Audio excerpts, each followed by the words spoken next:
আমার তো মানে বলতে খুব খারাপ লাগে, আমরা একজন সাধারণ শিক্ষক, কিন্তু 2011 সালে পরিবর্তন চেয়ে প্রচুর বুদ্ধিজীবী, সুশীল সমাজ রাস্তায় নেমেছিলেন।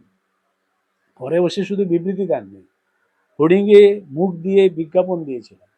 আমি দোষের কিছু বলছি না, পরিবর্তন যে কেউ চাইতে পারে এবং পরিবর্তন চাওয়াটাই স্বাভাবিক। এবং আমরা পৃথিবীর যদি ইতিহাস দেখি, এই সমাজ পরিবর্তন শুধু পরিবর্তন হয়ে হয়ে আসছে।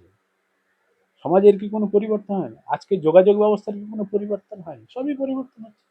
পরিবর্তনটা একটা স্বাভাবিক প্রক্রিয়া, পরিবর্তন চাওয়াটা স্বাভাবিক চাওয়া। আমি পরিবর্তনটা ছিলাম তার নেতৃত্বে, বুদ্ধ ভট্টাচার্যের জায়গায় চোরের নেতৃত্বে। আজকে কি বলতে কোনো অসুবিধা আছে যে মমতা বন্দ্যোপাধ্যায় একজন মানে লায়ার, চোরেদের রানী, বলতে কোনো অসুবিধা আছে? এর জন্য কোনো প্রমাণ দিতে হবে না, সবাই বুঝতে পারছে।